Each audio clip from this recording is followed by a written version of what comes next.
o que não é autorreferência, né? Que é uma coisa que a gente vai começar. Então, para a gente consagrar a autorreferência, a gente tem que estar atento ao objeto referência, ao oposto, para que a gente possa perceber e treinar para voltar à autorreferência, né?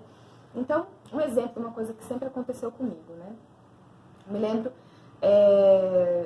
na época que eu fazia aulas de yoga lá em Campinas com a minha professora Tia Milena Dias, e ela me contou uma história, né, uma parábola que eu carrego comigo e ela tá sempre, ao longo da minha vida, faz mais de 10 anos que eu pratico yoga, isso foi bem no início que ela me contou essa história, e a história do presente, eu nunca mais esqueci, ela é sempre um lembrete para mim, ela é sempre um lembrete muito vivo, porque a gente tá, como a nossa sociedade ela é totalmente objeto de referência, totalmente ego, comparação, competição, a gente age a partir do objeto de referência, porque a gente cresceu assim.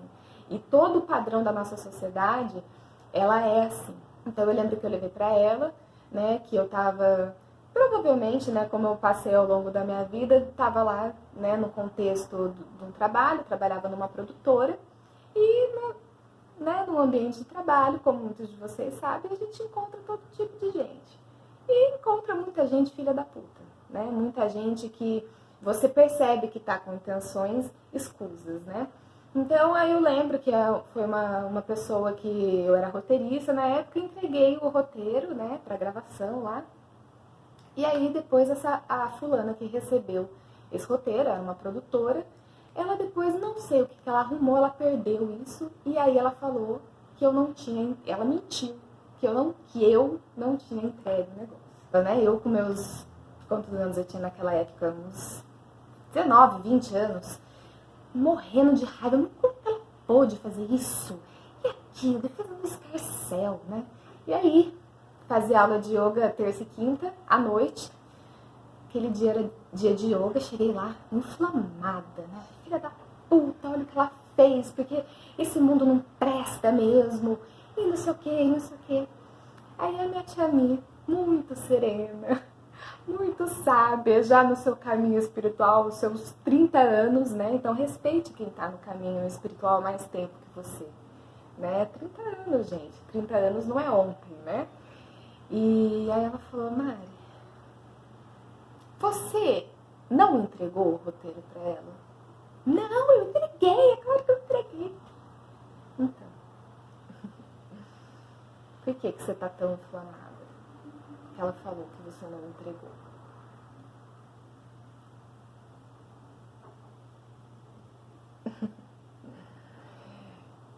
É lógico, né? Mas a gente cai nessa armadilha o tempo inteiro. Por que eu peguei aquela situação pra mim, né? Então, a questão do presente é isso, né? Ela me contou uma historinha assim, né? Que um pupilo, né? Um peregrino foi e pediu orientação ao monge e ele colocou exatamente isso, né? Que ele estava com dificuldade de lidar, né? Estava convivendo com uma pessoa que estava sempre ofendendo ele.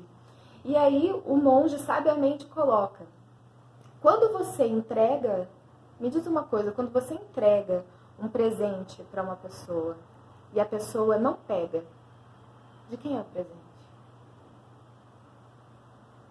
O presente fica comigo. O presente pertence a quem entrega. Então, quantos presentes nós pegamos como se fossem nossos e a gente sofre porque a gente pega esses presentes? Então, o que eu estou querendo dizer? Se eu agir com a consciência da verdade, cumprindo com a minha obrigação, com honestidade, se a pessoa fez isso, eu não tenho que me enraivecer, pegar aquilo pra mim e ficar me machucando com raiva, com isso e aquilo, porque eu não fiz o que ela falou, né? Então, se eu não tivesse pego o presente, o que é uma atitude sábia? O que é uma atitude de quem está no caminho espiritual? A hora que você vê a fulaninha falando isso, deixa circular aquela ação. Coloque a sua verdade dos fatos com calma, com tranquilidade. Por que pegar aquela inflamação? Às vezes é exatamente aquilo que a pessoa quer. Ela quer jogar a inflamação para você para ver se você cai, né? Então, Cadê a serenidade, a autorreferência, a convicção interna sua com você mesmo de que não, eu não fiz isso, não foi assim que aconteceu. E por eu ser muito sensível, né, sempre fui, desde criança, sensível à percepção do outro, ao externo, como o outro está me percebendo, e digo mais, não só sensível, como dependente. Quando a gente não é consciente, a gente se torna dependente do objeto de referência, que é isso que a gente está entendendo aqui. Então, quando eu pegava alguém fazendo alguma cara para mim, e que eu conseguia interpretar o que a pessoa estava querendo sentir, ou às vezes ela não estava nem querendo expressar exatamente aquilo, mas de repente transpareceu num semblante, numa fala, qualquer coisa, eu senti uma crítica ou uma coisa que era contrária ao que eu estava expressando, né? Então, por exemplo, eu não estava sendo agressiva e a pessoa estava me interpretando como agressiva. Ou eu sou uma pessoa de boa, não estou querendo puxar o tapete de ninguém e a pessoa acha, quem que é essa menina aí? Achando que eu estou ali para puxar o tapete de alguém. Né, por experiências passadas, por qualquer coisa, ela me viu, acho que essa pessoa está querendo, né, se sentiu ameaçada ou invejada, alguma coisa do tipo. Então, assim, quando a gente é sensível ou dependente dessa objeto de referência, se a gente não presta atenção, a gente começa a se limitar e agir a partir do que você acha, então, que o outro está pensando. Né? Então, o que aconteceu muito comigo? Eu comecei a agir ou a me limitar de agir, não vou falar aqui com essa pessoa, não vou me expor aqui, não, porque essa pessoa não gosta de mim, vai ficar me julgando, deixa quieto, não vou falar, não vou fazer nada, vou me isolar, né? Então aí já começa uma coisa errada, já começa um fator errado. Ao longo da minha vida eu tive muito esse tipo de episódio de me esconder em relação à roupa que eu vestia. Então, se eu tava com uma determinada roupa, aí eu entrava num lugar e reparava que as pessoas olhavam de cima a baixo. Peguei isso uma vez, 2 vezes, e aí vai se repetindo ao longo da vida. A questão do objeto de referência, aí eu comecei a ficar incomodada, né? E aí, pela inconsciência, tá? Isso tudo que eu tô falando não é correto, mas eu tô falando as coisas que acontecem, né? Então, fulano me olhou de cima a baixo. Ou o próprio fulano me olhou de cima a baixo. Aí você começa... E aí eu comecei a ficar presa. Chegou uma época que pra sair, o transtorno que era pra eu escolher a roupa que eu ia. Essa roupa tá muito chamativa. Será que isso vai chamar atenção? Será que isso vai tá assim, tá assado? O que fulano vai pensar que aquilo... Comecei a ficar meio... Até... Só faltava eu querer ser um fantasma. E eu cheguei até a falar isso algumas vezes pra minha analista, ou pra mim mesma, assim, queria ser invisível. Não aguento mais pessoas ficarem olhando pra mim. Então, percebe como o objeto referência, a comparação, que é típicas do ego, como elas vão limitando a gente, elas vão deixando a gente preso, engessado. E aí, ao invés de você ser espontâneo, né, de você agir como você agiria normalmente, pega a roupa. Gente, a gente vive numa sociedade, a gente tem que se vestir. Cada um se veste da maneira que bem entende, né, seguindo as normas básicas de adequação, né, assim, não vou fazer um topless no posto de gasolina, na praia, se não for numa praia de nudismo. Então, assim, tirando essas situações que tem as normas, as convenções sociais, gente, cada um se veste da maneira que se sente melhor, que se sente representado, que gosta, se sente à vontade, se sente feliz. E aí, essas pequenas coisas começaram a me travar. Porque eu ficava presa às percepções que o outro tinha sobre mim. Então, eu fico, né, faço essa...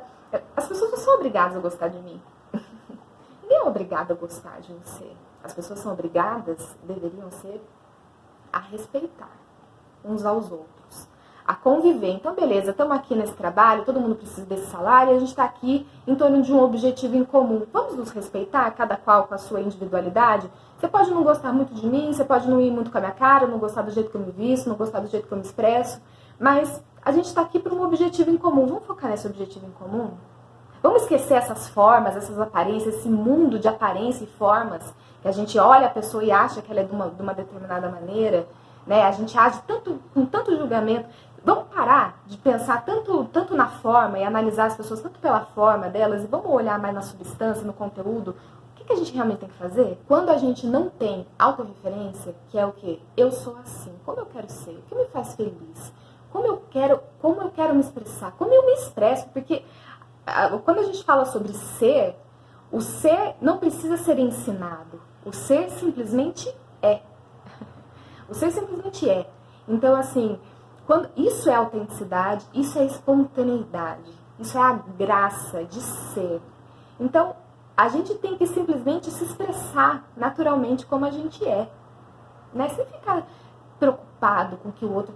Não, gente, centro, autorreferência. Então, como eu tô me sentindo hoje, que roupa eu quero vestir, como eu quero falar, como eu vou falar, essas coisas teriam que ser naturais, saindo a partir de dentro para fora, né? E não você, de fora para dentro, agora eu tenho que agir assim, porque eu tô percebendo esses sinais do ambiente, então eu tenho que agir dessa maneira. Tem outra armadilha do objeto referência.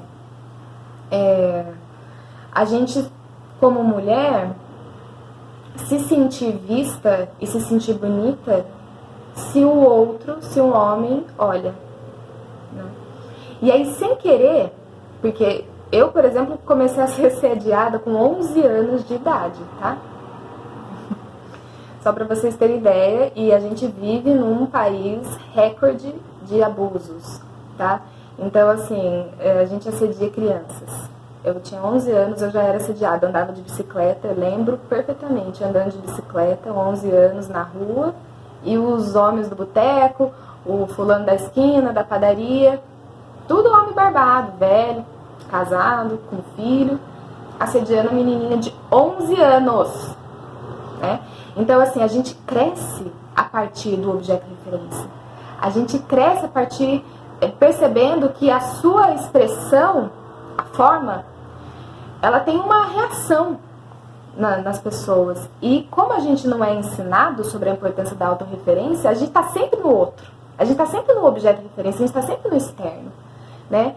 E eu passei ao longo da minha vida, né? Chega o período de adolescência, hormônios e tudo mais, né? Todas essas coisas mal resolvidas, porque o fato de eu ter sido assediada desde os 11 anos de idade, isso configura um abuso, né? Abuso sexual não é apenas quando você toca a pessoa ou quando parte para uma violação, aí, um ato sexual em si, não é só isso. Assédio é abuso sexual também, tá? Então, né? Uma criança que cresceu sendo abusada, cresceu sendo assediada, né? Então aí a gente chega em uma determinada maneira, um determinado ponto que você não tem autoestima, autorreferência. Você só se acha bonita se o outro olha. Se o outro não olha, nossa, tem alguma coisa errada comigo. Nossa, como eu tô feia. Nossa, eu sou feia. Não tenho valor mesmo. Isso é extremamente danoso pro nosso ser, porque pensa isso, a dualidade, gente, ela é uma montanha russa. Então pensa que a dualidade é, nossa, o outro me viu, tô feliz, o outro me viu, tô triste, o outro me viu, tô feliz, o outro me aprovou, me aprovou, tô feliz, não me aprovou, tô me acabando. São muitas circunstâncias e a gente fica assim, ó, nessa montanha russa, refém do externo. Isso é uma vida de inferno. Isso é o inferno na Terra, porque você não tem controle sobre como o outro vai te perceber. Então, como você pode estar tão vulnerável e tão à mercê do que o outro pensa sobre você? Você não tem controle sobre o externo. E você viver nessa montanha russa tem um custo. E o custo é alto, e chega uma hora que, assim, você tem que consagrar a autorreferência, porque simplesmente você está exausta, você não aguenta mais. Você chega num ponto que você fala, eu não aguento mais. A hora que você chega nesse fundo do poço, né? Quando chega uma coisa ruim do externo, você fala, eu não aguento mais. Eu não tinha paz. Eu era uma pessoa ansiosa, uma pessoa extremamente insegura, cheia de trava, né? E o externo nada amoroso, né? Porque se a gente vivesse no externo, né, num ambiente, uma sociedade amorosa, menos mal, porque pelo menos não seria uma coisa tão agressiva, mas a gente vive no externo, numa sociedade nojenta, gente. A gente vive numa sociedade muito difícil, né? Muito violenta. É só olhar o que passa na TV, é só olhar o que você vê no seu dia a dia, no seu trabalho, na rua. a sociedade, o externo não está amoroso, pelo contrário. O externo está no ego, está na competição, está no medo, está na anulação, né? Então, se você viver refém desse externo violento, você depender dele, você está fudido. Você está fudido. Você não vai ter paz. Só que o que tá? 20 anos vivendo objeto-referência, refém da dualidade, você acha o quê? Que você vai entrar na sua primeira aula de yoga e vai conseguir meditar? E vai conseguir descobrir o seu centro, a sua autorreferência? Claro que não. Demora, gente, demora. Hábitos, né? Tem até a frase em inglês, né? Habits die hard. Ou algo do tipo, é difícil matar um hábito. É muito difícil matar um hábito. Você não mata um hábito, você transforma. Você tem que criar um novo hábito para substituir os doentios. Isso leva tempo. Ainda mais quando a gente fala de coisas tão sensíveis que é o nosso eu, o nosso estado emocional, o nosso ser, nossa mente. Né? São coisas muito delicadas. Esse processo leva tempo. E durante esse processo eu sofri muito, porque você tá nesse externo então bagunçado, você querendo ou não, você entra. Quando você vê, você já tá dentro. Quando você vê, você já pegou o presente. Quando você vê, você já tá lá, entrou, carregou aquela energia. Quando você vê, você já tá. É automático, é inconsciente. Né? E é assim mesmo, é automático. Né? É a reatividade. O yoga é justamente você não agir a partir. É você notar antes e você agir se você quiser. Agir com consciência. Não de quando você vê, você já agiu. Isso é reatividade, isso é ego. A autorreferência, ela é um treino. Né? Então, Krishna fala, né, no Bhagavad Gita isso. Inabalável é a serenidade do yogi. Inabalável pelo externo é a serenidade do yogi. Firmemente centrada no eu sou. Né? Então, até hoje, se eu chego num lugar e eu percebo que teve uma briga, ou tem um desconforto, tem alguma situação esquisita, respira, percebe, isso já é maravilhoso, né? Quando a gente não tem uma vida de yoga, a gente nem sequer percebe, às vezes entra aquela energia, já entrou em você, você nem percebeu, você sai carregando aquela energia sem sequer notar. Então, percebi, bênção, isso já é maravilhoso. Quem percebe é Deus, quem percebe é essa consciência maior que habita na gente, é o nosso eu maior. Percebi, circula, deixa circular, inabalável pelo externo é a consciência do yogi, inabalável pelo externo. E aí, eu repito para mim isso até hoje. Né? Então, não é porque faz 11 anos que eu faço yoga, tem muitas coisas, gente, que eu só aprendi agora. Que eu estudo, que eu pratico, que eu falo, que eu me determino a aprender, mas só agora, mais de uma década depois, que eu consigo sentir. A autorreferência é a principal delas. É você realmente estar firmemente centrada no seu eu sou, a ponto de você perceber esse externo e ele não te pegar de imediato. Isso não significa frieza. O externo, ele vai penetrar você, ele vai te atravessar. Faz parte? Atravessa, circula, mas não pega, tá? Então, espero que com esses exemplos, muitos exemplos, tenha ficado claro qual é a diferença entre autorreferência e objeto-referência. Nós, na vida espiritual, no caminho espiritual, autorreferência. Então vamos lá. Tarefinha sobre a aula 1. Pega um caderninho ou escreve para mim aí embaixo e fala. Percebe na sua vida situações em que você esteve baseado no objeto-referência e não na autorreferência, tá? E aí a gente vai discutir para ver se ficou claro, de uma maneira prática, vivencial na sua vida, se você tá mais objeto-referência ou autorreferência, tá? Ou se você já conhecia sobre essa coisa da autorreferência, mesmo que com outro nome, porque você entendeu agora o contexto, me conta aqui, como você conseguiu, como você treina isso, como que foi esse processo. Então, conta aqui pra mim, tá? Para que a gente possa ir explorando e clareando essas questões, tá?